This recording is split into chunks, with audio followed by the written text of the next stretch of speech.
y además enfermedad política recién nacido. ¿Ya?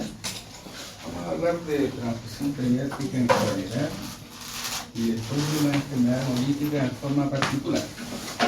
Con algunas cosas que hay que ver.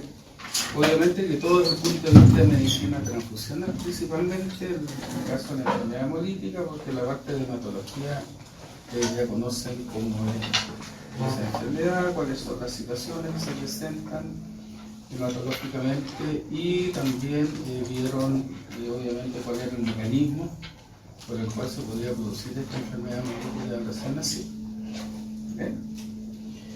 En el caso de la transfusión pediátrica, la medicina transfusional en general no ha podido establecer un riesgo cero, ¿ya? Con respecto a los de transfusión. ¿Por qué razón? Porque los elementos que nosotros estamos integrando en un individuo paciente, obviamente que son extraños a él. Por mucho que tengamos compatibilidad de O y RH, que ya saben ya que existe una montonera de sistemas sanguíneos con sus correspondientes antígenos y obviamente que no hay igualdad en este caso entre diferentes personas, excepto en aquellos que son procedentes, ¿cierto?, de manera homocigota, como son los gemelos. ¿Ya? Pero el resto, aunque seamos hermanos, tengamos hijos muy parecidos físicamente, ¿ya?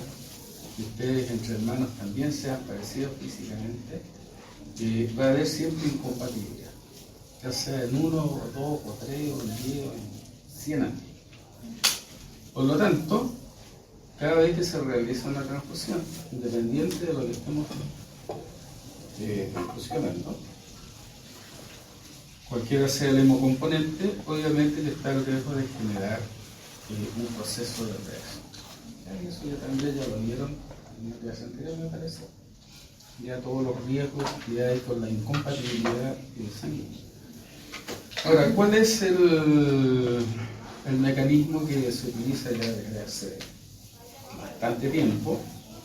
Es simplemente ver de que el donante sea compatible con el receptor. ¿Ya? O al revés, el receptor sea compatible con el donante. Pero que haya una compatibilidad en la cual no exista incompatibilidad. Son un poco raros. ¿Por qué razón? Porque cuando ustedes transfunden un concentrado de glóbulos rojos, van a transfundir muchos antígenos. ¿Ya? El receptor probablemente es compatible a nivel de ADO y RH, pero no sabemos si hay incompatibilidad con respecto a los otros sistemas. A lo mejor no hay incompatibilidad, o sea, no se produce una reacción transfusional, pero el antígeno que ingresó, ¿qué es lo que va a hacer? Va a inducir, ¿cierto?, la incompatibilidad. O sea, va a generar una respuesta inmune por parte del receptor y eso va a generar anticuerpos que posteriormente van a causar sí una incompatibilidad, ¿ya?, presente y directa. ¿Eso lo sensibiliza? ¿Mm? Lo sensibiliza. Lo sensibiliza, exactamente. ¿Ya? Ahora, ese concepto de sensibilización, obviamente que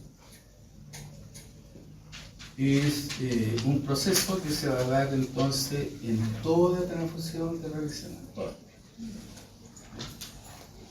Mientras el paciente reciba más transfusiones, más sensibilización.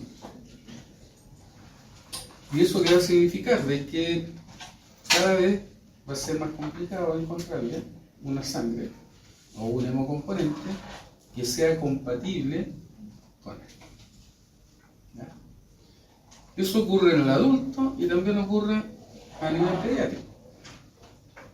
A nivel pediátrico a veces es mucho más complicado porque tenemos bebés que ya vienen con problemas, como por ejemplo la enfermedad hemolítica, o con otros problemas, incompatibilidad por plaquetas, incompatibilidad por leucocitos. ¿Ya? Y por lo tanto se va haciendo cada vez más riesgoso porque además tiene más tiempo durante el cual se puede confundir. ¿Ya? Si hablamos de una persona adulta, en la etapa, ¿cierto?, ya de adultez mayor, probablemente la posibilidad de sensibilizarlo va a ser mucho menor porque va a haber menos exposición. Pero en la medida que tengamos más exposición, y eso ha ocurrido en el pediátrico, obviamente que la sensibilización va a ser mayor. ¿Ya? ¿Qué es un problema importante? El uso inapropiado de los productos sanguíneos. Y eso es para toda transfusión. ¿Ya? En mis tiempos se transfundía sangre total. Punto. Alguien necesitaba glóbulos rojos, sangre.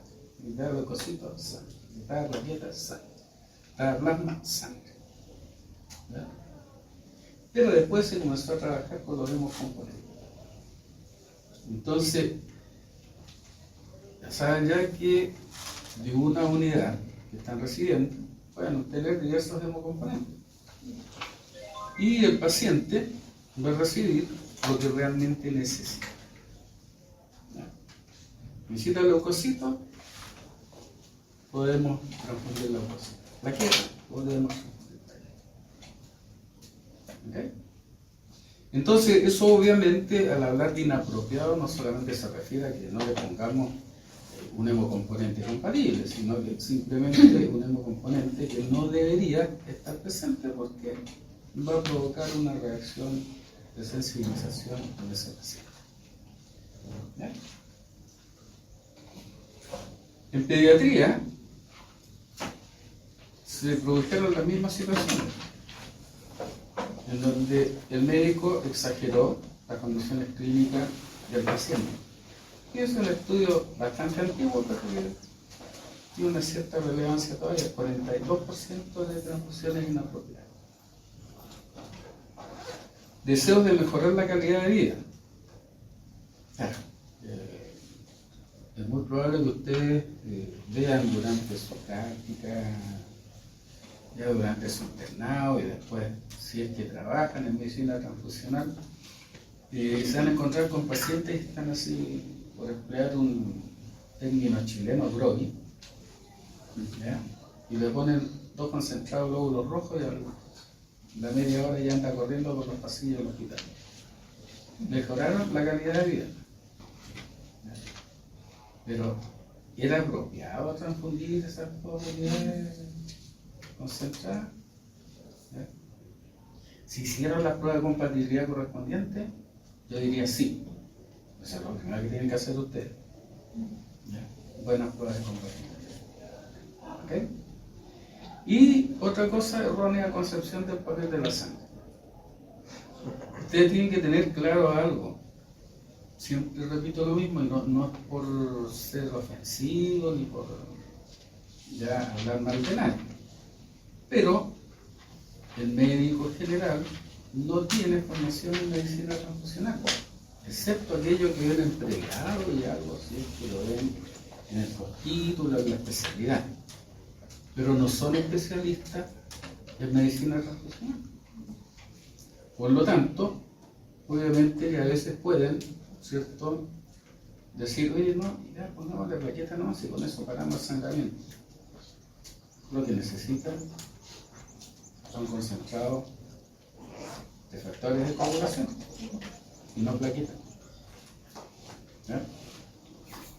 Entonces también ese es un problema, que cómo se resuelve, que se los den a derecho. Hace muchos años ya que se buscó solución a eso.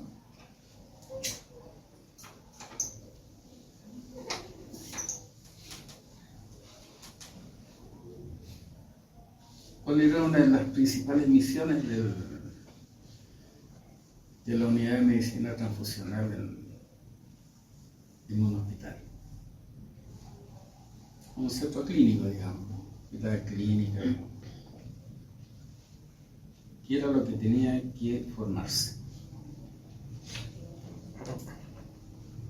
Tendrían a participar médicos, enfermeras, tecnólogos médicos, un comité un comité transfusional. Y ese comité transfusional es el encargado de generar las medidas, ¿cierto? Y las normativas con las cuales ese centro clínico se va a regir. Obviamente que lo van a hacer en base a las normativas que ya están presentes, que tienen que ver con el Ministerio de Salud, tienen que ver con las organizaciones internacionales. Entonces van a decir, a ver, si el paciente tiene 10 gramos de hemoglobina, hay que ponerle un concentrado de glóbulos rojos. Pero si tiene esta y estas otras características. Entonces el médico general, que no se maneja en forma profunda la medicina transfusional, sigue esas normativas. ¿Okay? Y si tiene dudas, para eso está el comité, para aclarar todas las dudas. ¿Ok? Bien, ¿cómo sabemos que alguien va a necesitar sangre? Porque tenemos que conocer también cuáles son los volúmenes sanguíneos que existen en cada grupo de edad. Fíjense, los neonatos, 85-90 ml por kilogramo de peso. Los niños, 80, y en los adultos, 70 ml por kilogramo de peso. Nosotros no vamos a calcular el volumen sanguíneo del paciente, ¿cierto? Pero sí, sabiendo más o menos cuál es el volumen, podemos también después, mediante diversas fórmulas, que también ya se las deben haber enseñado, ya calcular cuánto es lo que va a necesitar el paciente de acuerdo a la pérdida que está teniendo. ¿Quién nos van a ayudar ahí? Un hematocrito, una hemoglobina, un recuento de plaquetas, un recuento de glucosa. ¿Ya? ¿Ok? ¿Cuándo se define la anemia en paciente pediátrico? ¿Ya? La situación clínica, si hay una cirugía mayor en el periodo neonatal, es porque tiene de 10 gramos de hemoglobina hacia abajo. Cambio lactante, preescolar y escolar, con 8 gramos. Esos son los mínimos, entonces, que tienen que tener estos pacientes para poder realizar una cirugía mayor. Lo mismo si tiene una enfermedad cardiovascular grave o moderada, o inclusive una anemia sintomática. Esto obviamente que corresponde que el clínico lo evalúe y lo determine. Y eso lo hace de acuerdo a los resultados de los exámenes que le lleguen a ese. Se puede dividir en dos etapas la práctica transfusional. Desde el nacimiento hasta los 4 meses, que incluye prematuro, ya que tienen entre 1000 a 1500 gramos.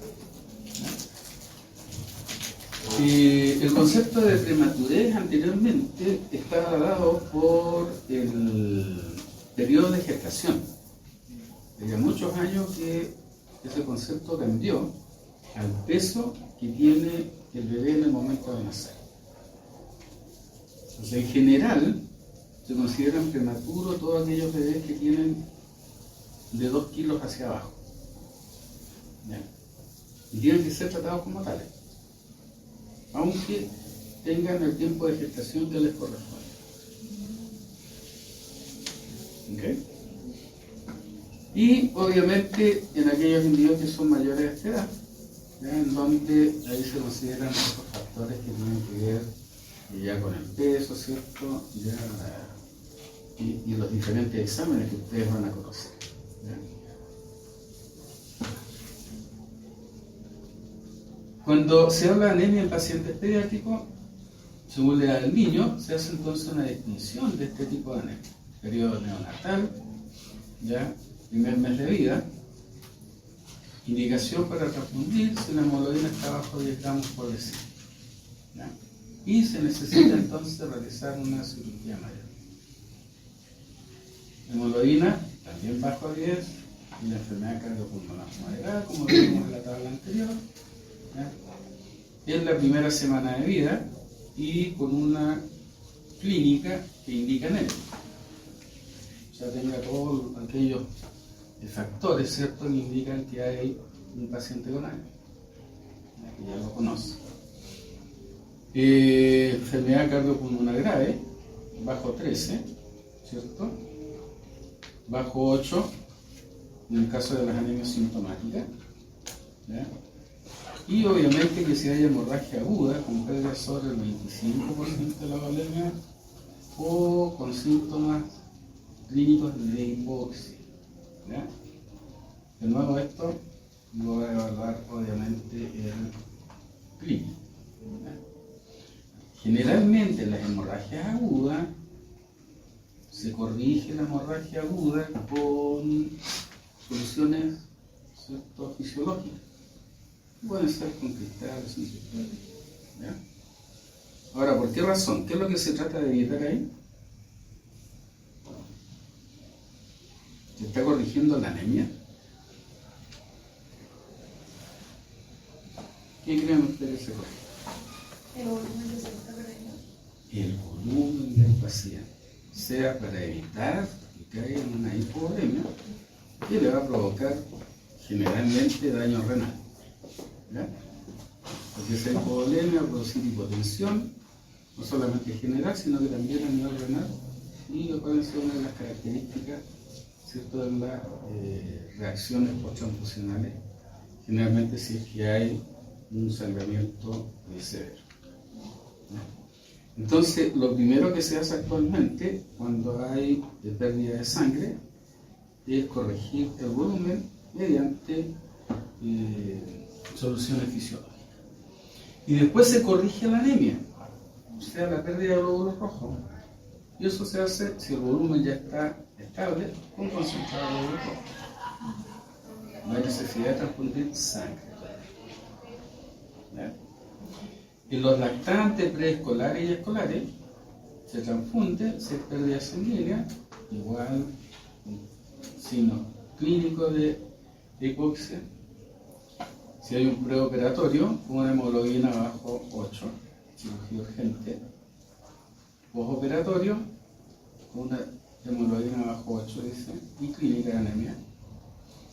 Y una hemoglobina bajo 12 si la enfermedad cardiopulmonar es grave, ¿ya?, que precisa ventilación mecánica. Y bajo 10 si la enfermedad cardiopulmonar es moderada.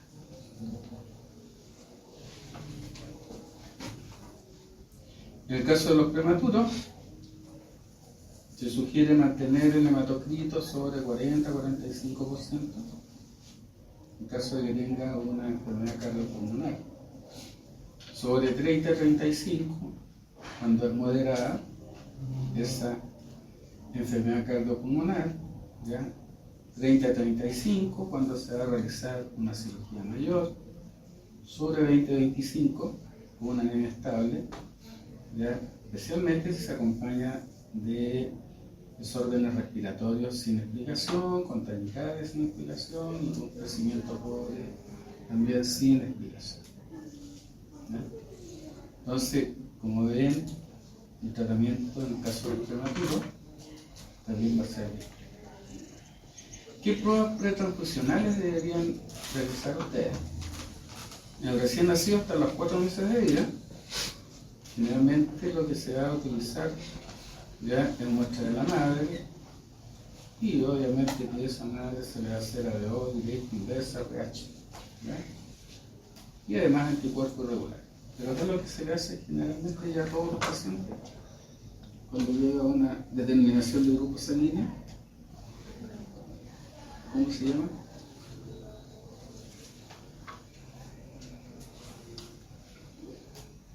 Solamente determinan ADO y RH. ¿Qué más hace? La autóloga. La autóloga. Ya. ¿Qué más? Una galería completa. Galería completa, ¿cierto? Tipificación, más prueba autóloga, más anticuerpos irregulares. Entonces eso le va a dar una idea de qué está pasando con ese receptor o a lo mejor donante. Pues la gravidad completa la van a hacer para todos. ¿Ya? En el paciente, gravidad completa, pero como se trata de un recién nacido, prueba de Coombs directa. Y eso es obligatorio, o sea, no les va a llegar la orden de Coombs directo cuando les llegue una muestra recién nacida.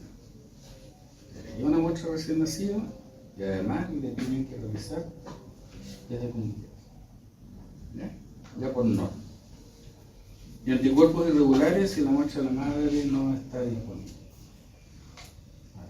¿Encontraríamos anticuerpos irregulares en un recién nacido? No debería ser.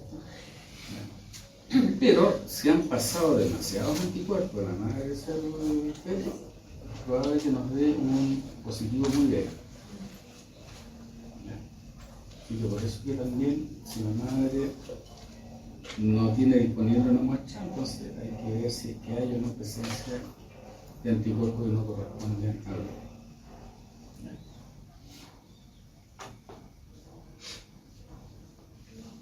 En mayores de 4 meses, la prueba directa e inversa, RH, anticuerpos regulares o prueba cruzada. Ahora, si ustedes ya deben haber pensado un poquito cuando hicieron la prueba de Coombs, tanto directa como indirecta, y después hicieron los anticuerpos regulares y la prueba autóloga, la metodología es similar. Básicamente es la misma. Uno le cambia el nombre. ¿Ya? ¿Y cómo se hace? En aquellas mamás RH negativos, generalmente el médico va a agregar inmediatamente la determinación y desde Coombs indirecto. Que ustedes van a estar realizando, porque van a hacer gravidad completa, van a hacer anticuerpos irregulares en esa gravidad completa. ¿Ya?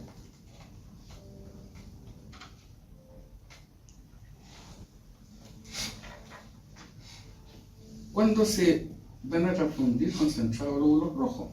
Según la presentación de la anemia y el valor de la hemoglobina.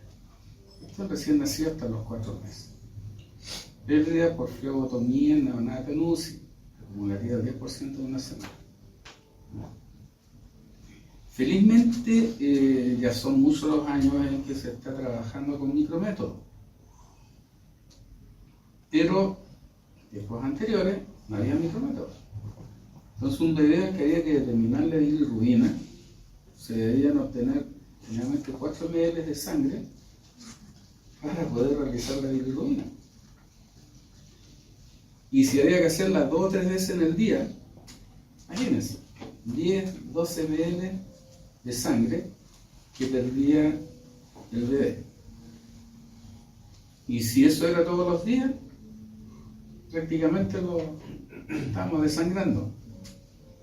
Ahora la bilirrubina se hace con un microhematogrito, ¿cierto? Se lleva una centrífuga y después se lleva un lector y se hace una bilirrubina bastante certera. ¿Ya? Que va a ser fundamentalmente hoy. Y obviamente para cualquier examen, antes para medir oxígeno, ¿ya? Que también había que funcionar la arteria. Ahora usted agarra un aparatito, pincha el dedo y ve cómo está el oxígeno, inmediatamente respirar. No hay necesidad de estar funcionando. ¿Ya? Pérdida aguda de sangre, obviamente más del 10% del volumen sanguíneo. Anemia en las primeras 24 horas de vida, hemoglobina inferior a 12 gramos. ¿Y eso qué significa? Que el bebé ya viene con anemia. De distintos tipos de anemia que se pueden producir en un recién nacido y cuya consecuencia actúa en su permanencia en el útero. Anemia tardía, recién nacido estable, donde la hemoglobina puede disminuir hasta 7 gramos. ¿Ya? ¿Eso qué significa? Que el bebé está con su hematocrito dentro de lo normal, ¿ya? Pero rápidamente comienza a producirse disminución en ese hematocrito y en la concentración de glóbulos rojos. Hay muchas causas. En aquellos que tienen 11 gramos en recién nacido que requieran oxígeno en forma crónica. ¿Ya?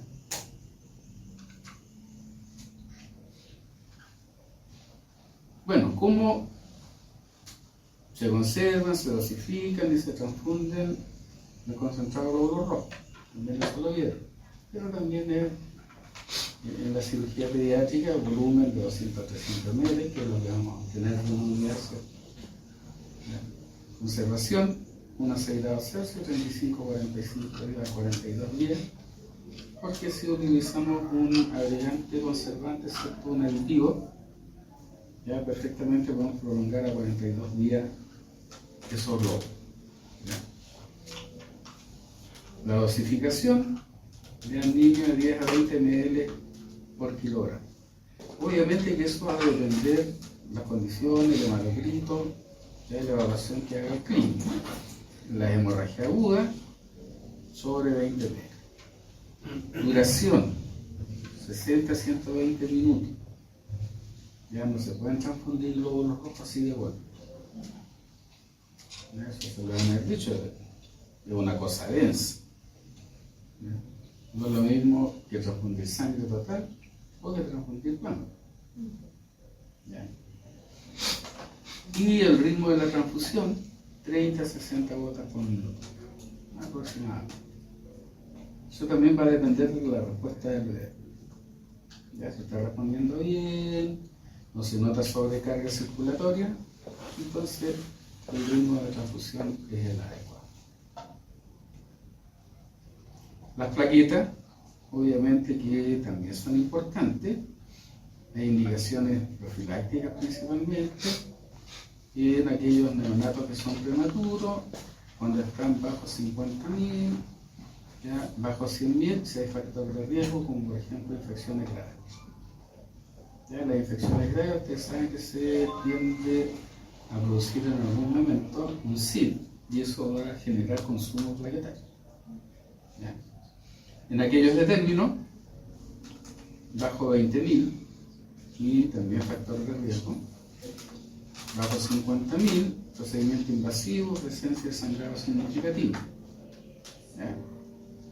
Y bajo 100.000 si hay cirugía del sistema nervioso central o globo ocular, lo que va a significar obviamente una gran pérdida de sangre y rompimiento de muchos capilares, de muchos vasos pequeños. ¿Y quiénes son los que reparan los vasos pequeños? Son las plaquetas.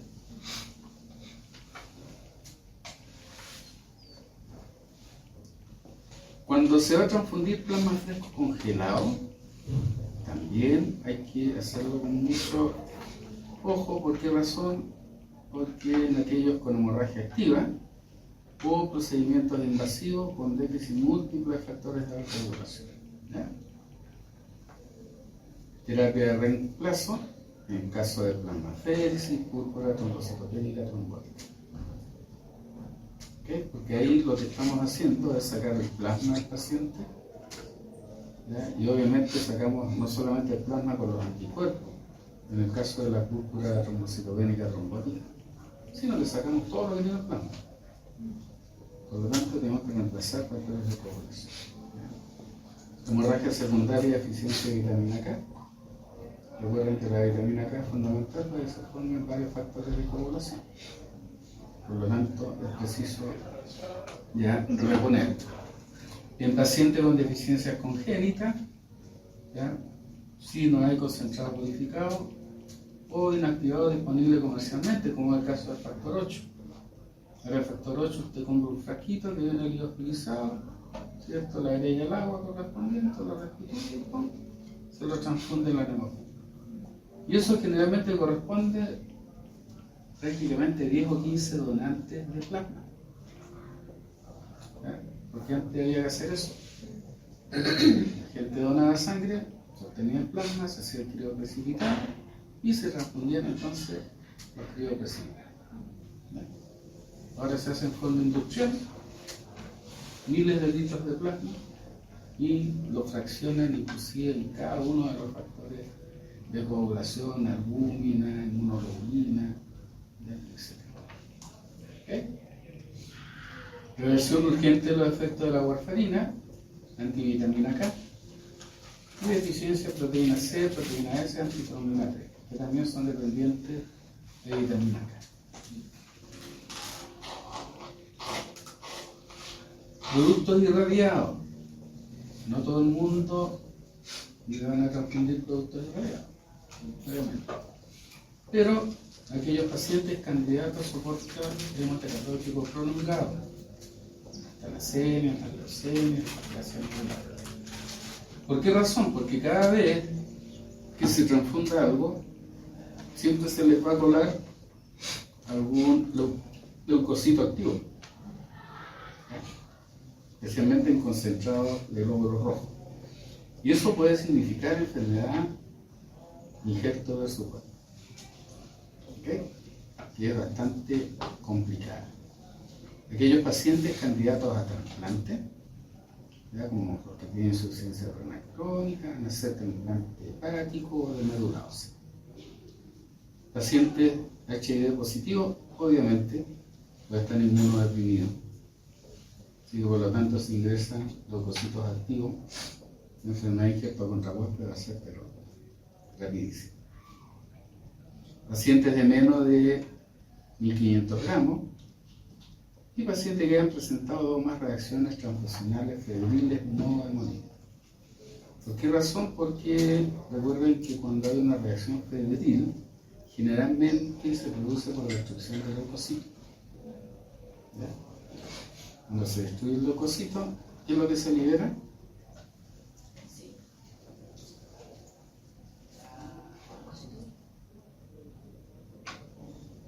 Se libera una citoquina bien especial.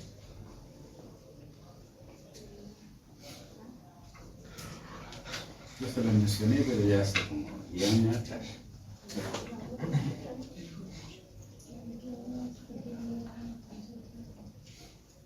Y que tiene un nombre bien especial.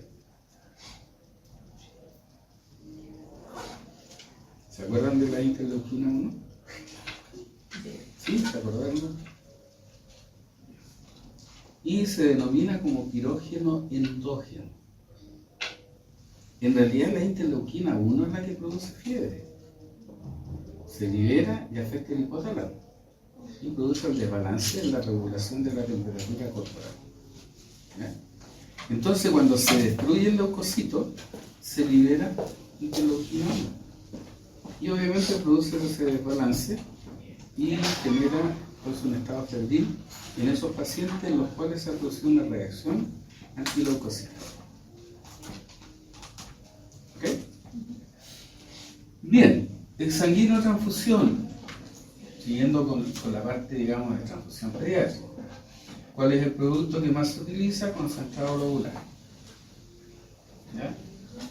Tiempo de conservación dentro de 5 días de la obtención. O sea, no pueden pasar más de 4 o 5 días. Tiene que ser sangre fresca. ¿Ya? Grupo sanguíneo, obviamente que el ABO del recién nacido, compatible, ¿cierto?, con el ABO de la madre y con los anticuerpos que la madre generó. O sea, que no sean destruidos por esos anticuerpos. Y eso es importante. ¿Ya? Compatibilidad con anticuerpos regulares maternos. ¿Ya? Anticitomegalovir, tiene que ser negativo. ¿Ya? Irradiación, irradiar los glóbulos rojos antes de ser utilizado. ¿Ya? Si se irradian, tienen que usarse antes de las 24 horas, si no, deben ser descartados. Y la temperatura, obviamente adecuar la temperatura antes de utilizarlo. Porque si hacemos la sanguínea transfusión o los glóbulos rojos a 4, 6, 8 grados Celsius, ¿qué es lo que va a pasar con el paciente?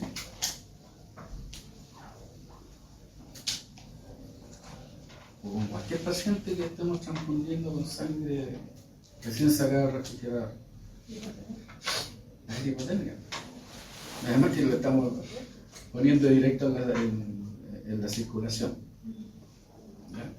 Y como son pacientes, o sea, gente enferma, obviamente una hipotermia puede agravar algunas cosas que ese paciente tiene. ¿Ok? Concentrado glóbulos rojos en recién nacido de término, 80 a 160 ml por kilo de peso, de término 100 a 200, y grado de recomendación C, ¿cierto? De acuerdo a lo que está ocurriendo con la enfermedad de Morir. Y nivel de evidencia actual. ¿Ya? Hemoglobina deseada, a lo que quiero llegar, hemoglobina actual por kilo de peso por 3. ¿Ya? Y son cálculos obviamente que tienen que ser el médico en la medida que vaya realizando el sanguíneo de transfusión. Que a medida que va realizando el sanguíneo de transfusión va a ir chequeando cómo está el hematocrito, cómo está la concentración de hemoglobina. Y cuánto volumen sacó y cuánto volumen ingresó. ¿Ok? Un equipo pediátrico, fíjense bien, parece una probeta, ¿cierto? Que está obviamente dosificada. ¿Por qué razón? Porque el paciente tiene que recibir lo que corresponde. O sea, y no podemos ponerle la unidad y calcular cuánto fue lo que ingresó. Entonces se traspasa ya este equipo de transfusión, se necesita 50 ml, 50 ml, y eso es lo que se va a transmitir. ¿Ya? O sea, todo bien ordenado en esa. Un bebé recién nacido, como ustedes ven, tubitos por todos lados. ¿Ya? Y esto lo van a ver mucho en neonatología. ¿Ya? Fíjense bien acá, es una mariposa, ¿ya? Y está conectada a las venas cefálicas. ¿Por qué razón? Pues fíjense en el bracito, donde van a conseguir una vena que soporte el calibre de la aguja, aunque sea una mariposa que son muy delgaditas las agujas. Aparte de eso, que es más conveniente porque, bueno, el bebé tiene las manitos amarradas, ¿ya? Para que no se tironee, ¿ya? Pero si la ponen en el brazo, movimiento de brazo, y el niño en general, ¿ya? Es más complicado. Realmente los niños, cuando se transcurre, se entablilla el brazo para que se mantenga rígido la zona en donde está puesta la vía. ¿Ya? Porque si no mueven el brazo, obviamente atraviesan venas, se entierran la uña en el hueso, ¿ya? Prácticamente. ¿Ok? Un alcance. Generalmente cuando usted llega con la transfusión a pediatría o neonatología, o en adultos mayores inclusive, se va a encontrar con los pacientes que ya están con una vía accesible. ¿Ya? Y no va a tener que buscar la vía para hacer su transfusión. Felizmente. Porque realmente es muy complicado encontrarle venida a un bebé. A un adulto mayor, con mayor razón. Si es gordito o gordita, peor. ¿Ya? Entonces, por lo tanto, ya tienen vías, ¿cierto?, que se pueden utilizar. ¿Ya? En otros casos, les van a subir con la transfusión, van a identificar al paciente que necesita esa transfusión y van a dejar el hemocomponente que se va a transfundir y la enfermera, ya encargada de esa habitación, van a colocar esa transfusión. ¿Okay? Obviamente que tienen ustedes que darle todas las indicaciones para los cuidados transfusionales, ¿cierto? La vigilancia, y obviamente que avisen inmediatamente a la unidad de medicina transfusional si hay algún problema. ¿Ok?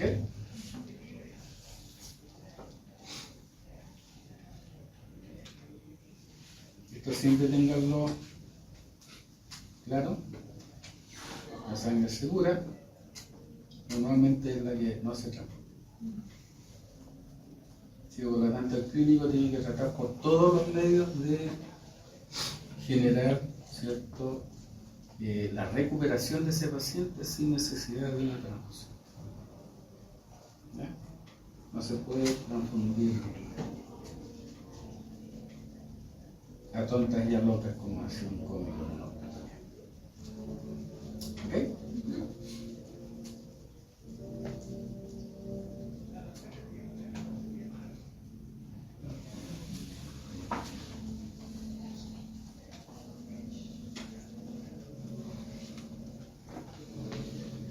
Bueno, en el caso de la enfermedad hemolítica del recién nacido, ya conocemos todo lo que es la parte hematológica, ¿cierto? Va a haber una presentación ya del paciente por las consecuencias de la hemólisis. Y eso lo vamos a visualizar nosotros en un hemograma ya de ese paciente. Tienen que recordar de que no solamente se produce hemólisis in útero por una enfermedad hemolítica, sino que también hay otras causas. Una de ellas, y me mencionó, era el síndrome de Torch, que también creo que lo han visto, no sé si en microbiología o parasitología. Bueno, en ambos deberían haberse nombrado. Torch significa por la T, toxoplasmosis, otro, en la cual está incluido sífilis, rubiola, citomegalovirus, ¿cierto? Y herpes. Entonces se llama síndrome de Torch o síndrome de Jan, a propósito de los 4 fantásticos. Hace poco ahí se anunciaron. ¿Ya? Entonces, ¿qué es lo que ocurre? Que la presencia de hemólisis entonces en un recién nacido, ¿ya? Y además también tiene causas hereditarias. ¿Cuál es la más frecuente, así entre paréntesis?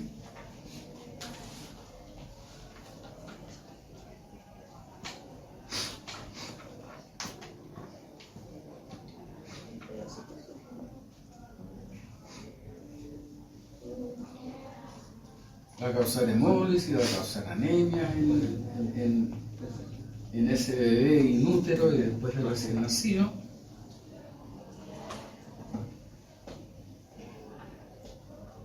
Y que ustedes pueden diferenciar el diagnóstico con un examen de medicina transfusional para saber si es una enfermedad hemolítica o si es una enfermedad hereditaria.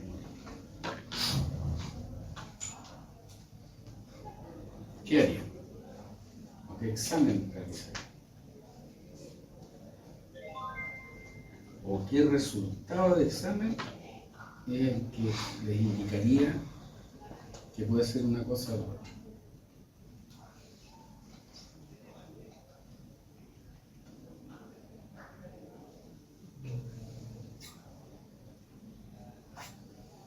Si es una enfermedad hemolítica de recién nacido, y usted al recién nacido, cuando le llega la tipificación, le hacen Telecom. ¿Cómo da el Telecom?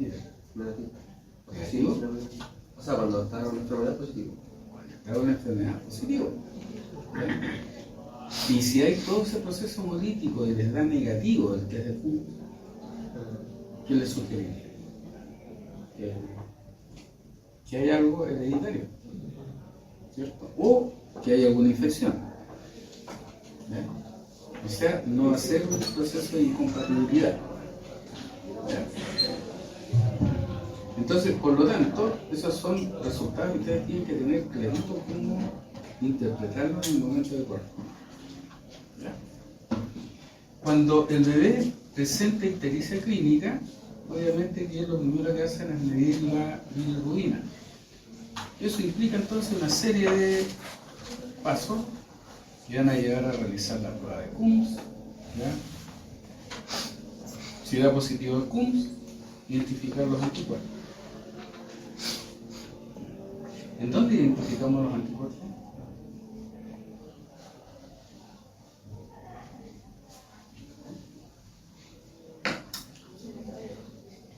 Si el Coombs da positivo, dice identificar los anticuerpos.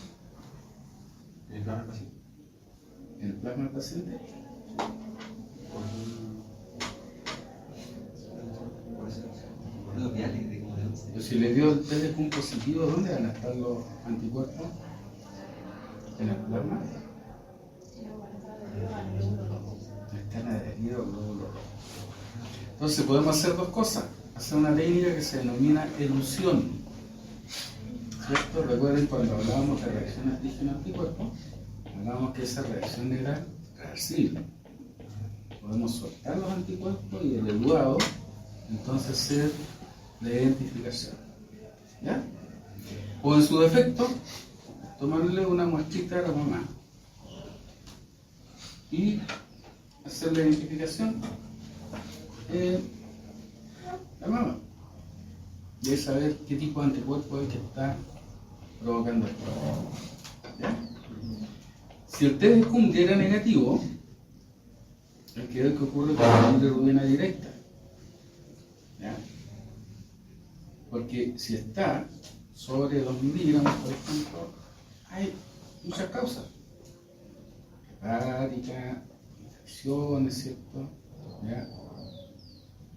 Sepsis más o menos grave. Y una serie de otros elementos que podrían estar provocando ese aumento de bilirrubina. ¿Ya? Si está igual o bajo 2 miligramos, hay que ver qué es lo que ocurre con el hematocrito. Si está alto, puede se trata de una policitemia. Y eso también provoca ictericia, por rompimiento de glóbulos rojos. ¿Ya? Pero eso es por el problema del tránsito que tiene el glóbulo rojo. Está normal o bajo, hay que ver qué pasa con la morfología eritrocitaria. Y además hacer un recuento de la reticulocito. Si está normal, puede haber una hemorragia. Si está normal, puede ser una eferocitosis o cualquier otro problema, ¿cierto?, que tiene que ver con la membrana, con las enzimas, ¿ya?, del glóbulo rojo. Entonces, como ven, el hecho de que el bebé nazca con ictericia no significa que tenga una enfermedad hemolítica recién nacida. Todos los bebés son histéricos normalmente, no histéricos. Histéricos se lloran todo el día. Pero son histéricos normalmente, ¿o no? ¿Y por qué razón?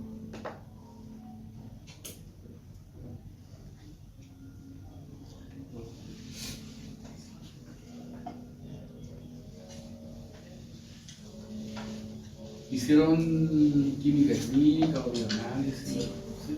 ¿Ahí les tiene que haber hablado de eso? ¿Qué pasa con el hígado de un recién nacido? ¿Está qué? Está inmaduro. Y si está inmaduro, ¿puede procesar la bilirrubina que se está produciendo como corresponde? No, porque además, si la bilirrubina que está formando, ya normalmente inútero, la va a tener normal. ¿Pero por qué razón es eso?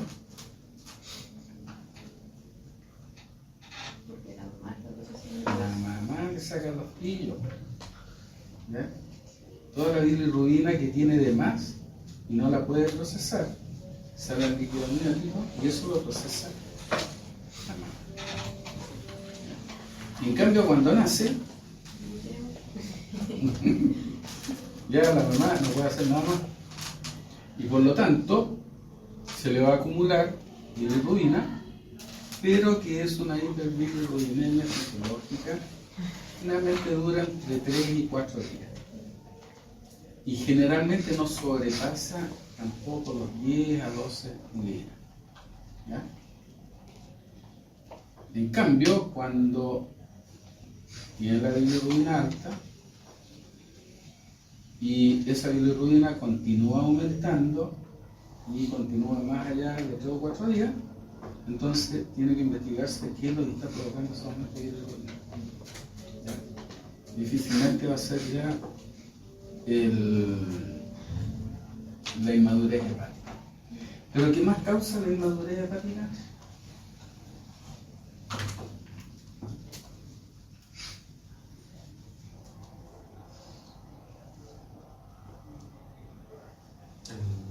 Ciencia parte de la población. Deficiencia. ¿Y qué factores específicamente? Resulta. ¿Pero qué factores específicamente?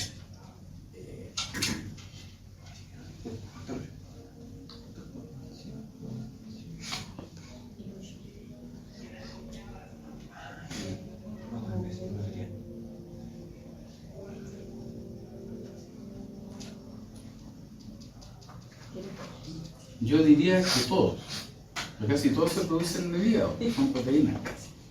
Pero hay algunos que son especiales, ¿o no? Que también dependen del hígado y de la vitamina K. ¿Ya? Entonces, cuando hay hemadura hepática, la acción de la vitamina K también se vuelve menor. Por lo tanto, todos los factores de vitamina K también descienden, ¿ya? Y son afuncionales. ¿Okay? Y eso obviamente pone en peligro que el chico no solamente tenga su bilirrubina aumentada, sino que puede tener riesgos de hemorragia, especialmente a nivel intracerebral. ¿Ya? Bueno, ¿cuáles son las causas principales de anemias neonatales y fetales? Una producción inadecuada de glóbulos rojos. Si ustedes se recuerdan, yo les hablé en una ocasión de la anemia de Diamond-Blackfan, que es una anemia en la cual el bebé nace anémico, ¿ya? Y que es de fácil corrección, pero dentro de los 9 a 10 meses de recién nacido. Si no se hace esa corrección, generalmente el proceso continúa. ¿Ya? Y todavía no está claro cuál es el origen, ¿ya? Pero es una hipoplasia porque solamente afecta a glóbulos rojos, ¿ya? Infecciones congénitas, como parvovirus, citomegalovirus, diseritropoiesis congénita, o sea, mala construcción de glóbulos rojos, síndrome de Pearson, son problemas genéticos. Las anemias hemolíticas, obviamente, aquellas que son inmunes, como enfermedad hemolítica del recién nacido, aquellas que son autoinmunes, ¿cierto?, por una hemólisis autoinmune materna, alteración en la membrana del glóbulo rojo, esclerositosis hereditaria, enzima de deficiencia, o la deficiencia de enzima, como la piruvaroquinasia, hemoglobinopatía, ¿ya? Una enfermedad, ¿cierto?, de hemoglobina H, talasemia alfa mayor, e infecciones bacterianas, sífilis, malaria, toxoplasma, herpes, sí. Que ahí entra entonces el síndrome de TORCH. El síndrome de TORCH es bastante complicado. Ustedes se encuentran un paciente con este proceso que va a tener una hemólisis bastante severa. Y aparte de eso, una respuesta de la médula también muy severa. Siempre voy a hablar, ¿no es cierto?, de que lo normal de encontrar eritroblastos en un recién nacido no era más allá de un 6%. Podemos encontrar eritroblastos. En los síndromes de TORCH, en algunos pacientes puede llegar sobre 1000 eritroblastos por cilindrococito. ¿Por qué razón? Porque la médula se está estimulando así, pero afuera, ¿ya? Por la hemólisis que se está causando. Debido a hemorragia, ¿ya?, hemorragia oculta antes o cerca del nacimiento, como la hemorragia gemelo a gemelo, que es una hemorragia entre paréntesis. ¿Por qué razón? Porque como comparten todo, ¿ya?, en algunos casos se produce una desviación en donde uno de los gemelos recibe mayor cantidad de sangre que el otro. Y eso obviamente que termina con el que está recibiendo menos aporte, con una anemia bastante severa. ¿Ya? Hemorragia feto-materna. ¿Qué significa eso? De que se produce una lesión en la placenta y en vez de recibir la oxigenación como corresponde, hay todos los nutrientes de parte de la mamá, con la lesión de la placenta se comienza a traspasar sangre del feto hacia la mamá. Esos bebés a veces nacen hasta con un 30% de macrocito, lo cual para el nivel normal, que es hasta 60%, es bastante aguda la anemia. ¿Ya? Hemorragias internas, como intracraneales, o porque hay una hematoma cefálica heterogénica debido a las tomas de muestras sanguíneas frecuentes. ¿Ya? Estamos hablando de mastectomía. En la prematurez, ¿cierto? Producción inadecuada de glóbulo rojo, producción inadecuada de eritropoyetina y una disminución reducida de glóbulos rojos también, en cuanto a su tiempo de vida. ¿Ya? Y en algunos casos, la hemoglobina bajo 6.5 a 9 gramos por decilitro en este tipo de pacientes. ¿Qué pasa con la bilirrubina en su metabolismo y catabolismo? Ya lo conocen.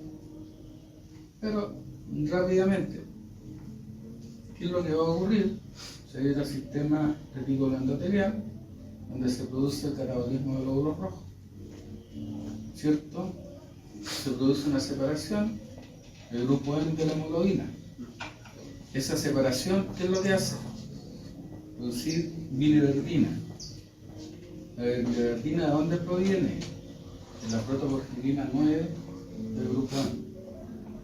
Y esa biliverdina entonces es la que se va a transformar en bilirrubina y va a ser transportada hasta el hígado, ¿ya? Por la albúmina, por la hemopexina, de tal forma de que se catabolice.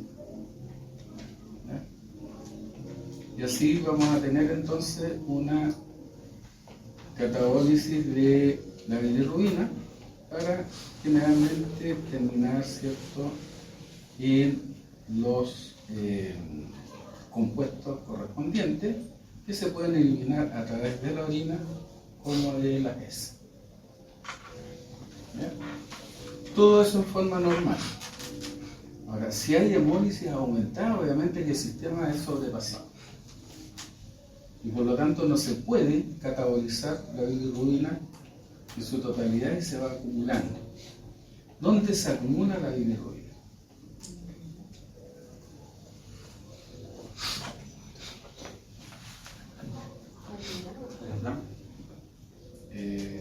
Bueno, si hay destrucción, digamos, intravascular, se da como una especie de destrucción a nivel del sistema retículo.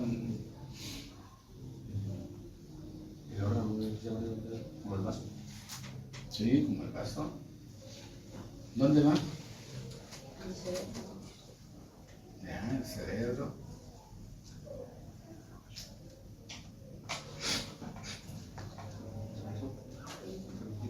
Pero hay un signo que todo el mundo reconoce. Los ojos dicen acá. No sé, no estoy diciendo ojo, profe, o en el ojo. Cuando se le colora el ojo amarillo. Ya, se le pone amarillento el ojo. ¿Por qué no se le pone amarillento? La piel. Y usted mira a una persona y dice, oye, parece que está enferma del hígado. ¿Por qué? Porque está en el hígado. ¿Ya? Claro, y a lo mejor el hígado que no está procesando adecuadamente, pero el origen no es que el hígado esté enfermo, sino que hay una sobrecarga. Es lipofílica, la bilirrubina. Ojo con eso. Por eso es que se puede acumular en el cerebro. Y cuando se acumula en el cerebro en exceso, en estos recién nacidos con enfermedad hemolítica, producen un síndrome que se denomina kernicterus. Y hay daño encefálico. ¿Ya? ¿Okay? Normalmente ocurre posparto, post nacimiento. Dentro del útero, esa acumulación de bilirrubina va a alterar no solamente el hígado, sino que también va a alterar los riñones, y vamos a tener hipotensión, vamos a tener retención de líquido en el paciente. ¿Ya? Y obviamente esa retención de líquido se va a producir in útero durante a lo mejor un par de meses antes de nacer. Y cuando el bebé nazca, nace con lo que se denomina hidrox fetalis, o sea, un feto aguadito. ¿Ya? Está muy hidratado, está absolutamente, ¿cierto? ¿Ya? Inflamado, pero por el proceso de acumulación de agua en los tejidos. ¿Okay? Ahora, eso puede llevar a una falla renal, porque va a generar hipotensión a nivel renal, y si el bebé no es tratado adecuadamente, puede fallecer, lo mismo que puede ocurrir con el interno.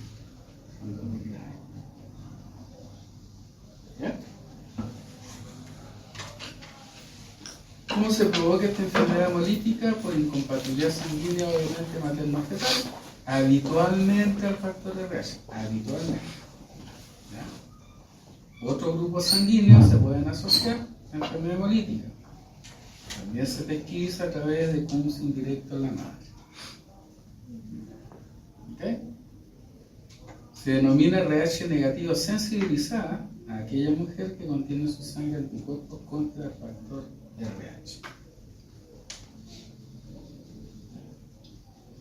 Pero ojo, otro grupo sanguíneo.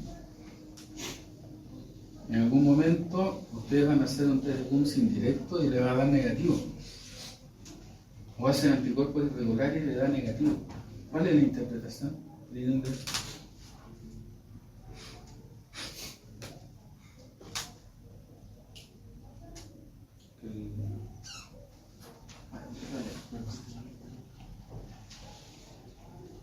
supone que la madre no tendría anticuerpos contra los glóbulos rojos. La madre no tendría anticuerpos contra los glóbulos rojos.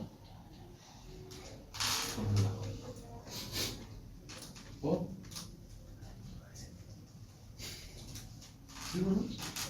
¿qué usan ustedes para hacer el test de CUMS indirecto y la prueba de anticuerpos irregulares? A ver cómo lo hacen. Con el plasma de nuestro paciente ¿Ya? y los rojos que tengan antígenos. ¿Pero qué glóbulos rojos son esos? Así al azar, no van a ver. Glóbulos rojos y lo tiran adentro del plasma y dentro de la plasma. Son con antígenos conocidos, ¿no? ¿Pero cuál es?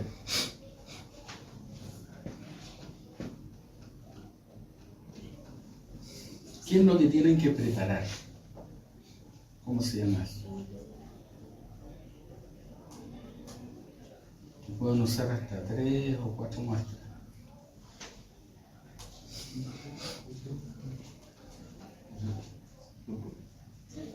¿Qué? Más fuerte. ¿Un pool? Un pool de glóbulos rojos, el anticuerpo irregular. Pero ¿qué característica tiene que tener ese pool? Debe tener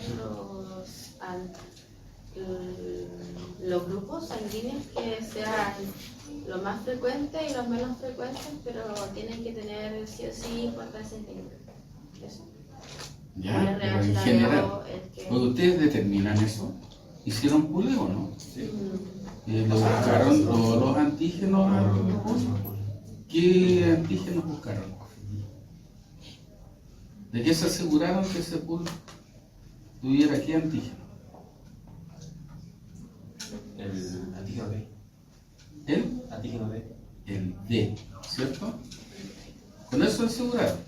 Y no vieron ningún antígeno más. El resto fue así al azar, a la chunte nomás. Si es que están. ¿Y por qué se hace el pool? Porque son de diferentes personas. Vamos a hacer un pool de 3 muestras con el mismo paciente.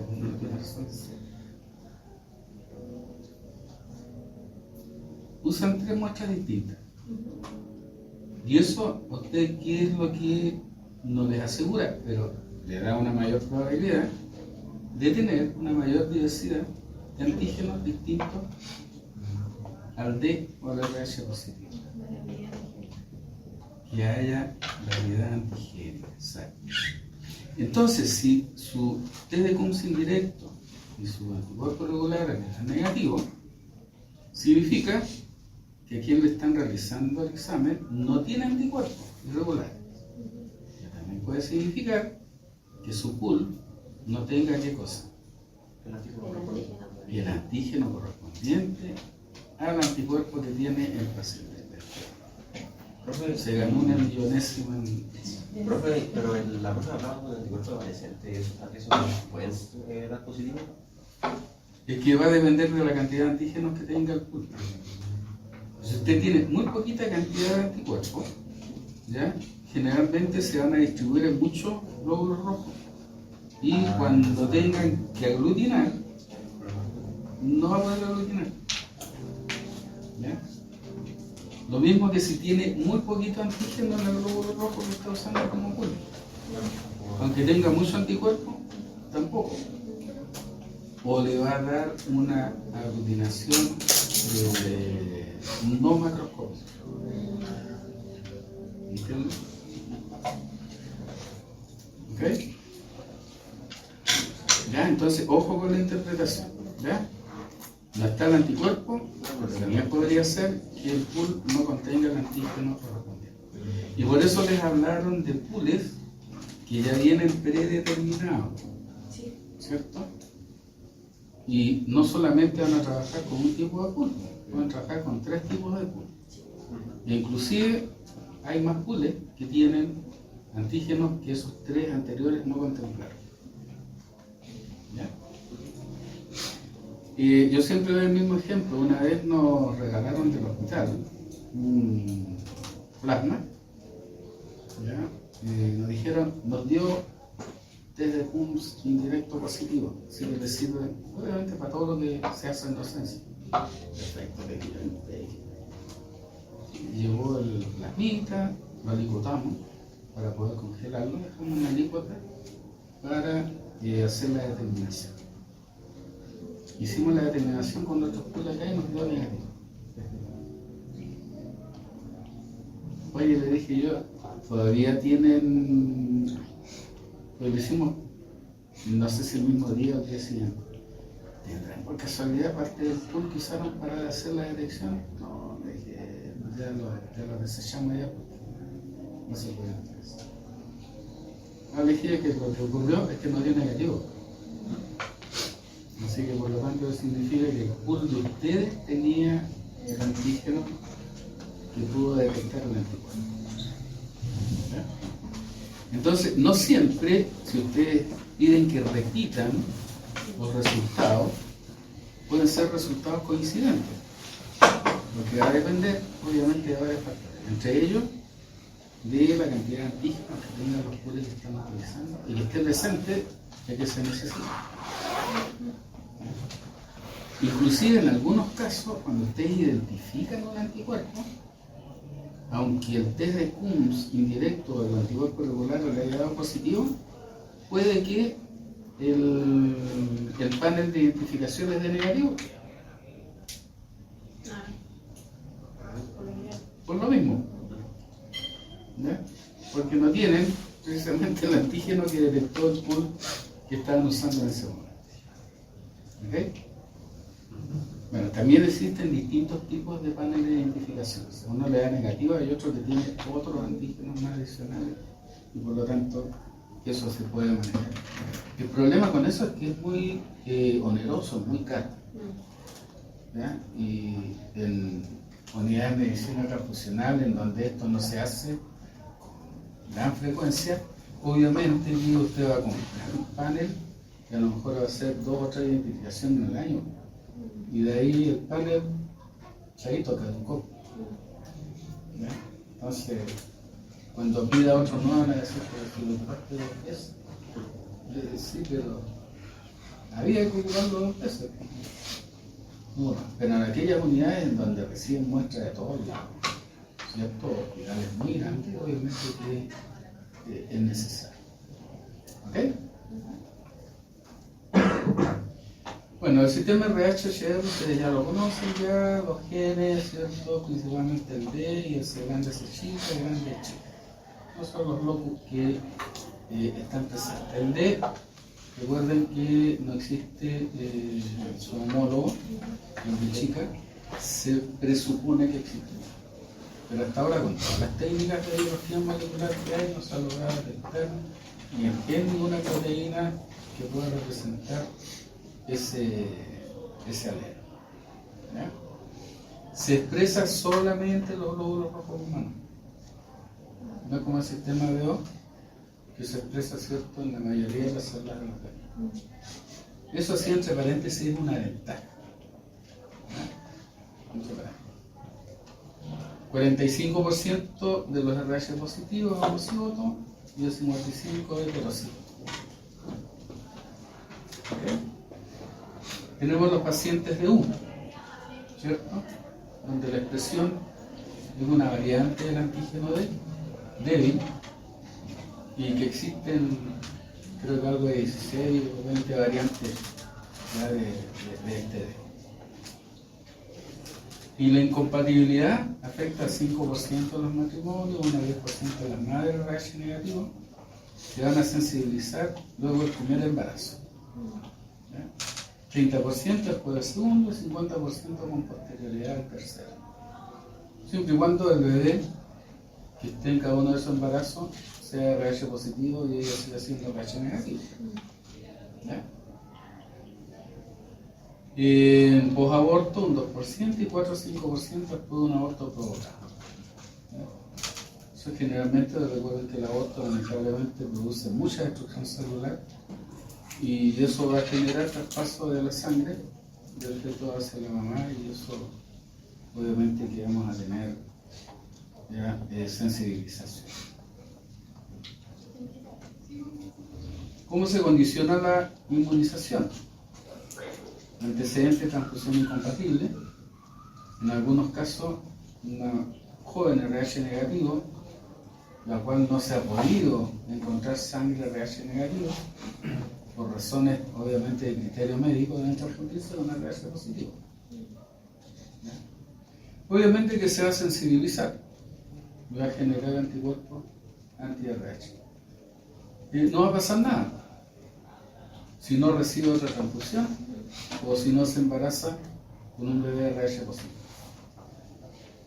Si considera el cónyuge, ¿ya?, lo que hace más factible el reconocimiento del antígeno, la compatibilidad veo feto-materna, ¿ya?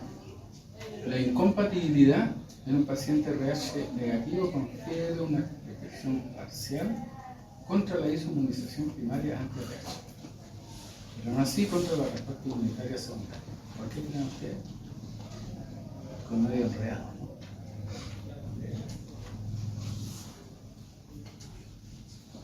¿Y qué va a pasar con el glóbulo rojo del bebé?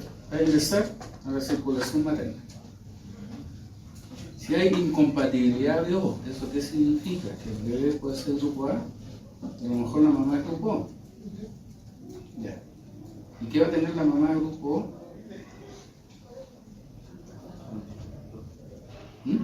Anticuerpos. ¿De qué tipo? ¿Ah? Anti-A. Anti-A y anti-D. Por lo tanto, si ingresa un glóbulo rojo A, el anticuerpo que va a andar circulando tranquilamente lo va a reconocer, ¿cierto? Saca la navaja detrás de la teja, ¡fua! Adiós glóbulo rojo. Y por lo tanto el sistema inmune no alcanza a reconocer el RH positivo. Por eso que disminuye el proceso inmunitario en contra. ¿Ya? Lo mismo si es grupo B del bebé y es RH positivo, va a pasar exactamente lo mismo. Si es grupo AB, con mayor razón. Ahora, si el grupo O va a ser compatible, alrededor con la mamá. Y por lo tanto, el glóbulo rojo va a circular sin ningún problema y va a poder ser reconocido el RH y se va a generar una buena respuesta. ¿Ya? Número de embarazos, obviamente que eso es importante por la exposición. Reacción inmune individual. Hay mamás que pueden tener 4 o 5 bebés que son de RH positivo y ella RH negativo, y ninguno de ellos tuvo enfermedad hemolítica recién nacida. Cuando se le hicieron los títulos de anticuerpos, títulos bajitos, o en su defecto anticuerpos de qué tipo, que no podían hacerle nada al bebé.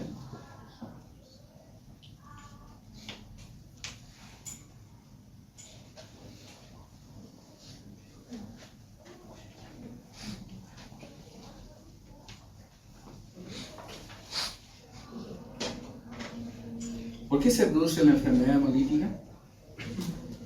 Porque la madre, los anticuerpos de la madre atacan al glóbulo rojo del bebé. ¿Pero cómo lo hacen? Porque los anticuerpos son de tipo IgG, entonces son capaces de atravesar la placenta. Exacto. ¿Y si la mamá produce solamente IgM? No pasa nada. No pasa nada. Y podría tener un título de 1 en 100.000 y no va a pasar absolutamente nada. De son IgM. En cambio puede tener un título de 1 en 16 y 1 en 32 de IgG y el bebé debe estar con enfermedad hemolítica. ¿Ya? Así que no solamente condiciona cómo va a responder, sino que el tipo de inmunoglobulina con el cual va a responder. ¿Ok?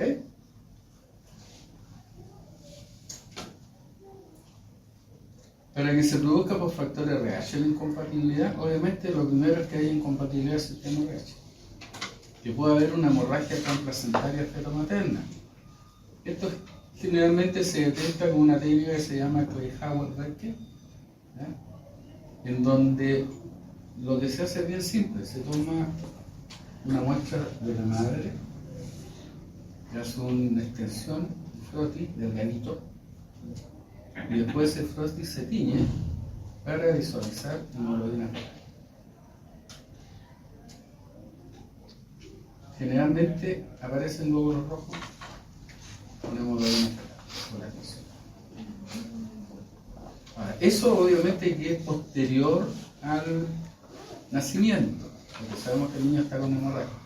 Ahora, si durante los controles el médico se da cuenta que el bebé no se encuentra en buenas condiciones, ¿cierto?, que hay problemas cardíacos y demás, pueden hacerle el examen para ver si hay una hemorragia fetomaterna. Y por lo tanto eso va a implicar una detección temprana y se pueden tomar las medidas correspondientes.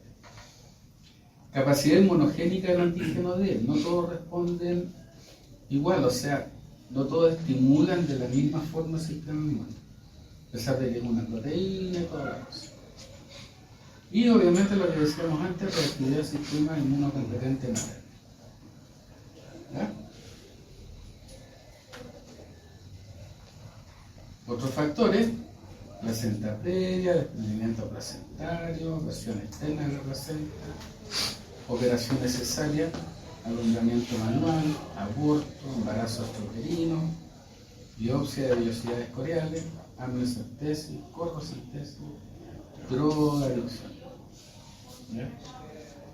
No tiene nada que ver con... Pero en muchos casos de drogadicción, ¿cierto?, hay inyección de drogas intravenosas. Y generalmente, y lamentablemente, los drogadictos no utilizan una jeringa y una aguja distinta para cada uno de ellos. Ya se la van pasando, igual como se van pasando el pico de María, se van pasando la jeringa con la aguja. Y por lo tanto eso va a implicar de que pueda tener obviamente ingreso de sangre de otra persona, generar incompatibilidad. Ahora, como no va a ser una sola vez, lamentablemente aumentar el riesgo de inmunización. Que reduce la posibilidad, respuesta inmunológica deprimida en la embarazada, presencia concomitante de incompatibilidad prácticamente. Y hay una tercera parte de esa población RH negativo que genéticamente no responde a la antígeno. Les hablaba de esas mamás, ¿cierto?, que pueden tener 4 o 5 chiquillos, 0 problema. Ninguno de ellos con problema. ¿Ya? Lo que va a ocurrir ahí es el traspaso de los anticuerpos. Y obviamente que ese traspaso de anticuerpos es lo que va a generar entonces la hemólisis in útero, y en el momento del nacimiento el bebé va a nacer ya con enfermedad hemolítica. Dependiendo de la gravedad, es obviamente el problema que va a tener el bebé. ¿Okay? En algunos casos, como si tenemos una mamá RH negativo, obviamente que van a haber muchos más controles que si la mamá es RH positivo, ¿ya? Y no tiene antecedentes con hijos con incompatibilidad. Entonces, como que a última hora recién se van a presentar la sintomatología en el bebé, en el feto, y se van a poder tomar algunas medidas. Pero en aquellas mamás de RH negativo los controles son periódicos. Y eso incluye anticuerpos irregulares, incluye el título de anticuerpos. ¿Okay?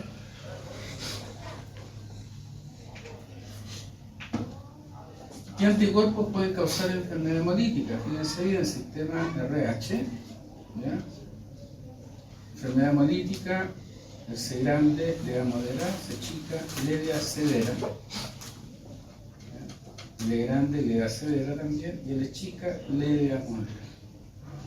¿Qué tipo de estudio de líquido amniótico para ver cómo está la cantidad de bilirrubina en el líquido amniótico? Y ahí saber cuáles son las medidas seguidas. Sistema Kell, ¿ya? El Kell severa, o sea, L severa con hidrofetalis, el chelano L severa. El Podafi, el A y el B, bien, L severa con hidro, ¿ya? El Dafi no causa enfermedad. En el KIT, la misma cosa, L severa en ambos. Y en el MNSS, leva severa, leve, leva severa, leva severa. Por lo tanto, eso quiere significar de que podemos encontrar enfermedad hemolítica entonces, ¿ya? En donde la responsabilidad es de distintos sistemas. ¿Okay? Ahora, una mamá puede responder no solamente a un antígeno que no tenga, puede responder a lo mejor a 2 o a 3, pero va a depender de su prioridad de respuesta del anticuerpo principal que va a provocar la enfermedad.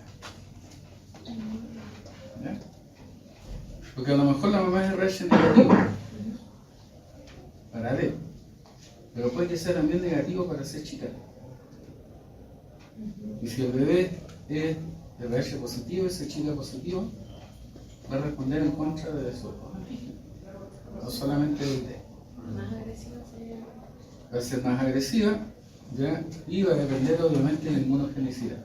Es más inmunogénico el D que el C chica. ¿Ya? Entonces, por lo tanto, la prioridad, digamos, la respuesta inmune va a estar sobre el D. Pero no significa que también podemos encontrar anticuerpos C chica en el momento que se haga identificación, que también esté provocando cáncer.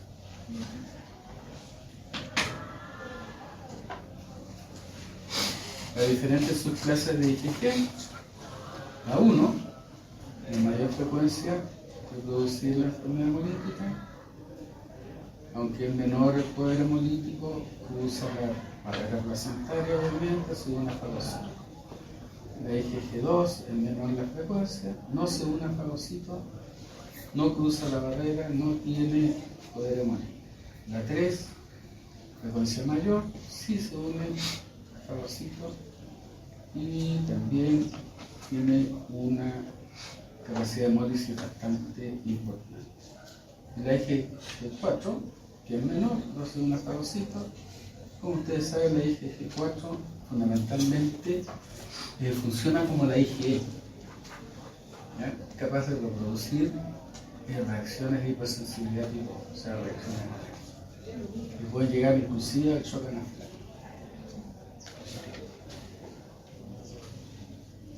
La enfermedad, ¿cierto?, va a ser lineal con los títulos de anticuerpos, principalmente IgG1. Todas las muertes fetales con anticuerpos también de IgG1.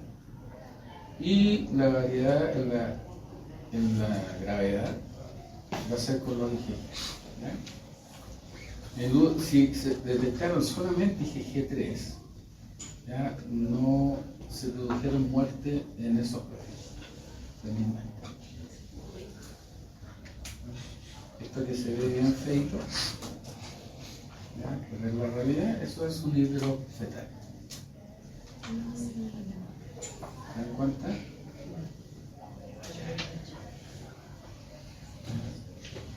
El bebé absolutamente inflamado y obviamente con todas las consecuencias que va a producir ese edema generalizado. ¿Okay? ¿Cómo podemos visualizar el riesgo? Una técnica que también se las deben enseñar en el bioanálisis, donde se detecta la cantidad de hemoglobina por óptica en el líquido amniótico, ¿cierto? Y que da diferentes fases de gravedad, ¿ya? Cuando hay riesgo de muerte intrauterina, porque la densidad óptica que va a corresponder a la bilirrubina está sobre 0.14. En cambio, si hay un RH negativo, ¿ya?, no hay afectación, la cantidad de densidad óptica es mucho menor, lo que implica que obviamente también la cantidad de bilirrubina en ese líquido es mínima, corresponde solamente a lo normal. Y así vamos a tener varias curvas de la A, la B y la C, que es obviamente la más complicada, en donde generalmente hay que tratar a ese feto. Si no está todavía en etapa de nacer, ¿ya?, uno de los tratamientos es la transfusión intrauterina, ¿ya?, en donde se le pone sangrecita de tal manera que recupere parte de sus glóbulos rojos y se recupere también respecto a todo su metabolismo. ¿Ya? Esta técnica es un poco más nueva, ya alrededor como de 10 años, pero se trabaja midiendo, ¿cierto?, la arteria media cerebral, ¿ya?, donde se mide la velocidad de flujo, ¿ya?, y en la medida que va aumentando obviamente esta cantidad de flujo, significa que hay mayor riesgo, ¿cierto?, de muerte en el bebé, ¿ya?, o que la gravedad obviamente de ese bebé es mucho mayor. Así que unidas las dos cosas, más obviamente todo el resto de los exámenes que se van a realizar, el médico se hace una idea clara de lo que se tiene que hacer, ¿ya? Aquellas que son RH negativo, no sensibilizadas, grupo sanguíneo, si se procede a hacer diagnóstico prenatal como amniocentesis o biopsia de vellosidades cordiales, hay que administrar inmunoglobulina anti-RH. Esto se denomina en forma genérica, porque el primer nombre que se le dio como ROBA, RH o GAL, gamma globulina anti-RH. Un sin directo, obviamente, que hay que seguir realizándolo. Si hay trauma, hemorragia del tercer trimestre, amniocentesis, también se debe utilizar inmunoglobulina anti-RH. Hemorragia transplacentaria, aborto, ¿ya?, y necesita sangre RH positivo de la mamá, también hay que administrar este robo. Todo eso para prevenir la inmunización. La prevención obviamente que es no 100%, pero se va a disminuir la cantidad de glóbulos rojos RH positivos, de tal manera que la respuesta también sea mínima en esa mamá RH negativa. ¿Ya?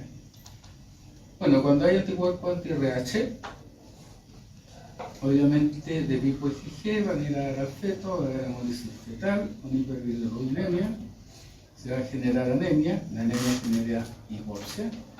Esa hipoxia, ¿qué es lo que hace? Aumentar la eritropoiesis, recuerden el mecanismo de retroalimentación. Generalmente esa eritropoiesis puede ser extramedular, lo que hace que tengamos una hiperplasia del sistema retículo endotelial, provocando una hepatomegalia o una eritroblastemia. ¿Ya? La hipoxemia puede llevar a falla cardíaca, porque puede llevar también a una hepatomegalia, con insuficiencia hepática, ¿ya? O con insuficiencia en la vena portal. ¿Ya? Eso va a generar una disminución de la perfusión placentaria y edema vellositario. Ese edema genera una hipoproteinemia. ¿Ya? Y la hipoproteinemia es la que va a generar el hidro acompañado por insuficiencia hepática, que va a generar ictericia, hemorragia y edema súbito. Entonces, por lo tanto, el bebé con todos estos problemas, en el momento en que nace, ya va a estar con ese problema, ¿cierto?, de edema generalizado.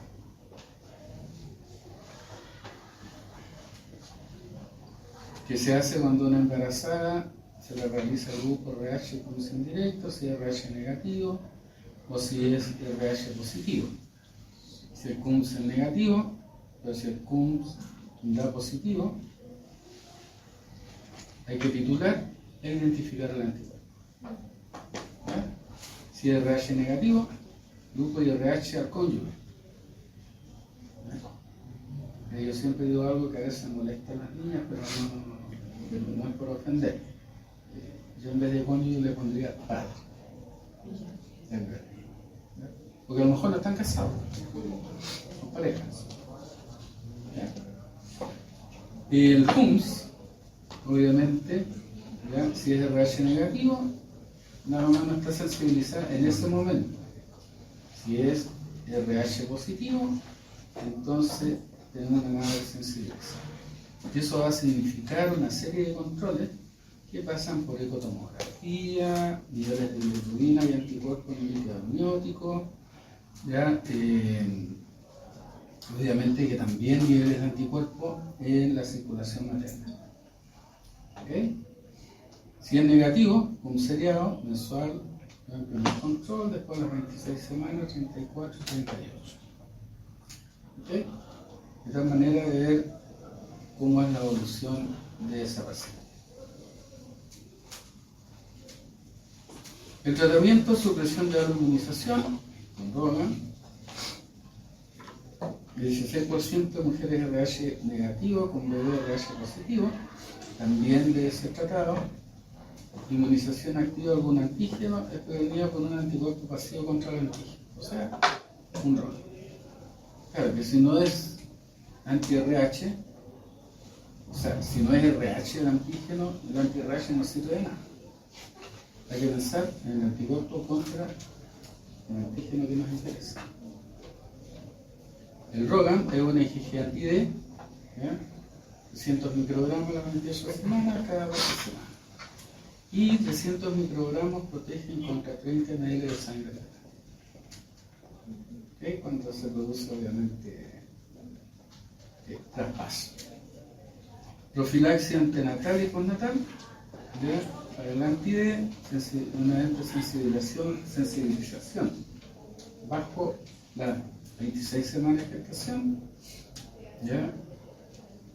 250 unidades internacionales, 50 miligramos en forma intramuscular, el anti-D, ¿ya? Si ha habido un aborto continuo o a término, 500 unidades. Si una mujer RH negativo, sin anti-D o sin evento de sensibilización, a las 28 semanas y 34 semanas. ¿Por qué razón? Porque es donde ya se va a producir una mayor posibilidad de traspaso de sangre del feto hacia la madre. ¿Ya? La profilaxis postnatal estándar, 500 unidades, y eso generalmente todas las mamás RH negativos que no han recibido sensibilización. ¿Qué es lo que va a ocurrir entonces cuando el test de Coombs indirecto no es de positivo? Repetir cada 21 días, ya hacer, como les decía, ecotomografía, ya hay que monitorizar el bebé para que en lo posible llegue el parto a término. Si la ecotomografía no está lo que se esperaba, amniocentesis, hacer un esquema de Lille, que era obviamente la detección de bilirrubina a nivel del líquido amniótico.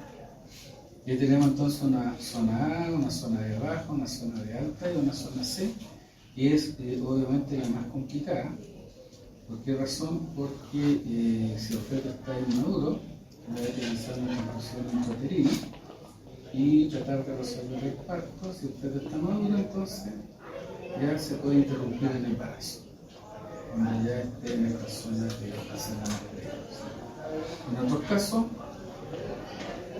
en zona A y zona B baja, tratar de llegar con el parto término, y en la zona B alta, si es que sigue subiendo la bilirrubina, los problemas del bebé, transfusión intrauterina. Bastante complicada por lo demás. Si hay hidros fetalis o feto muerto en embarazos anteriores, ecotomografía, si hay otros antecedentes, un positivo de cualquier título, ecotomografía serial, amniocentesis, esquema de Lille. Y lo mismo con las diferentes zonas. De todas maneras, siempre la zona C va a ser la más complicada y eso va a significar obviamente que el bebé va a estar comprometido prácticamente en todas las zonas de su cuerpo. O sea, no va a tener una hiperbilirrubinemia solamente a nivel de torso, de extremidades, sino que en todo el organismo. Como les decía, como es lipofílica, la problemática es que se va a alojar a nivel cerebral y eso va a causar quimístero y daño encefálico. Aquellas que no están sensibilizadas son RH positivo. Obviamente, el grupo RH con sin directo, primera visita, si no hay anticuerpos detectables, no hay nuevas evaluaciones, a menos que haya una transfusión sanguínea o haya una hemorragia transplacental. El RH positivo sensibilizado, identificar el anticuerpo. Eso es importante. También el tipo de anticuerpo, si es IgM o IgG. Si es IgG, seguir el título de manejar como fuese RH negativo sensibilizado. Los anticuerpos Lewis son los más frecuentes encontrados entre los irregulares, pero son IgM y obviamente que no van a causar enfermedad hemorrágica. Tenemos una foto, una ecotomografía en donde están realizando una transfusión intrauterina, tenemos la aguja, cordón umbilical, en donde se va a estar entonces integrando la sangre a ese bebé. Es un procedimiento riesgoso porque se puede romper placenta, ¿cierto? Se puede dañar el bebé también, pero obviamente que el equipo médico tiene que considerar los factores de riesgo, ¿cierto? Si van a ser beneficiosos o no para el paciente. Si hay demasiado riesgo y no hay ningún beneficio, obviamente que no lo van a realizar. ¿Okay? El tratamiento en el recién nacido le sanguíneo transfusión. ¿Qué es lo que se hace ahí? Se sacan los anticuerpos, los glóbulos rojos cubiertos con anticuerpos, se corrige la anemia, se previene la hiperbilirrubinemia, se remueve la bilirrubina, ¿cierto?, de ese paciente. ¿Ya? Se realiza una alícuota de 10 a 20 ml y se puede reemplazar el 90% de los glóbulos rojos. porque en su mayoría van a estar recubiertos por anticuerpos. Entonces se van a estar rompiendo constantemente y obviamente van a seguir generando hiperbilirrubinemia. Concentración de hemoglobina y concentración de bilirrubina. Y obviamente que tienen que mantenerse en ciertos niveles y se aumenta sobre esos niveles o disminuye la hemoglobina, la segunda transfusión es importante. Cuando la hiperbilirrubinemia no es tan intensa, se puede hacer un tratamiento que es menos invasivo, que es la utilización de luz ultravioleta. ¿Por qué razón? Porque la bilirrubina es fotosensible. Así que ojo, cuando ustedes le llegue un tubo de muestra para realizar bilirrubina, este tubo debe ser en un frasco oscuro o debe ir cubierto. Especialmente si viene de consultorio. Porque ahí toman una muestra como a las 7 de la mañana y recién llegan al laboratorio como a las 12. Entonces ya tienen un tiempo ahí que en realidad ustedes van a determinar bilirrubina y les va a dar menos de lo normal. Entonces ese principio es el que se utiliza para hacer la luminoterapia, de tal manera de disminuir los niveles y si funciona adecuadamente no se tiene que llegar a la sanguínea transfusión. Obviamente que eso va a depender del estado clínico del bebé. Eso lo determina el producto, como decíamos anteriormente, concentrado globular. Algunos médicos prefieren sangre total, fresca, para no tener que utilizar o plasma o soluciones fisiológicas para recuperar volumen. Y los grupos sanguíneos, como les decía, tienen que ser obviamente del recién nacido, compatibles con el plasma de la madre. Entonces esa prueba de compatibilidad en general se realiza entre la sangre del donante, la que se va a transfundir, y el suero o plasma de la mamá. Porque eso es lo que se necesita, que no reaccionen los glóbulos rojos que van a ingresar con los anticuerpos que la mamá está performando y que están atacando al bebé. Anticitomegaloviro, como decíamos, irradiación, que va a ser concentrado, y la temperatura también tomando las precauciones correspondientes con respecto a la temperatura del paciente. Que no vaya a tener problemas por la hipotermia en vez de la enfermedad. La dosis utilizada que ya la vimos anteriormente, pero recién nacido término, recién nacido pretérmino, y grado de recomendación C, nivel de evidencia 4. O sea, ya tenemos ¿cierto? Un paciente que está con problemas bastante serios.